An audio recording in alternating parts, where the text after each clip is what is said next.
9 గంటలు దాటి షిఫ్ట్ ఉండకూడదు. 10 గంటల లోపల మళ్ళీ ఇంటికి వచ్చేయాలి. అలాగే ప్లాన్ చేయాలి. అతను వెళ్ళి రావడానికి 6 గంటలు పడుతుందంటే లేదా 8 గంటలు పడుతుంటే 2 గంటలు బఫర్ ఇచ్చి అతను ఇంటికి నుంచి బయలుదేరిన సమయాన్ని నుంచి లెక్కేసి 10 గంటల లోపల మళ్ళీ అతను ఇంటికి వచ్చేలాగా చేయాలి. రాత్రులు మీ దగ్గర అట్టు పెట్టుకుంటారంటే వాళ్ళ సంసారాలు ఏమవ్వాలి, వాళ్ళ పిల్లలు ఏమవ్వాలి?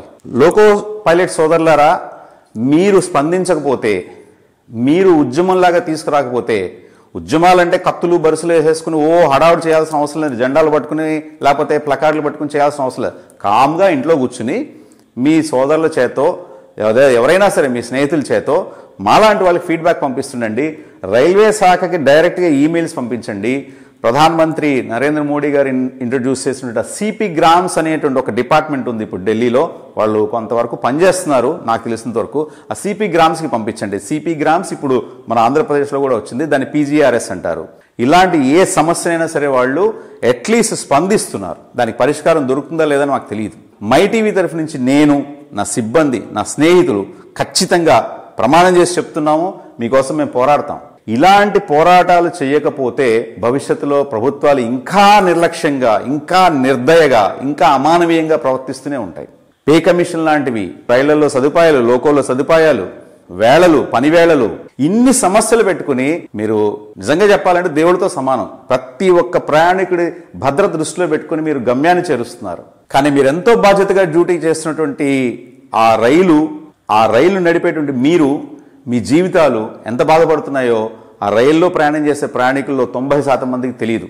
తెలిసినా స్పందించట్లేదు కొంతమంది.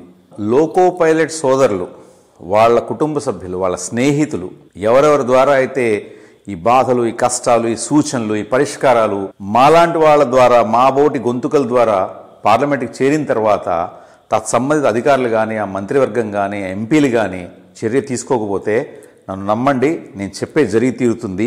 రేపు రాబోయే ఎన్నికల్లో అటువంటి ఎంపీలు, అటువంటి మంత్రుల రాజకీయ జీవితాన్ని ప్రజలే మీ రైళ్ల కిందేసి తొక్కేస్తారు.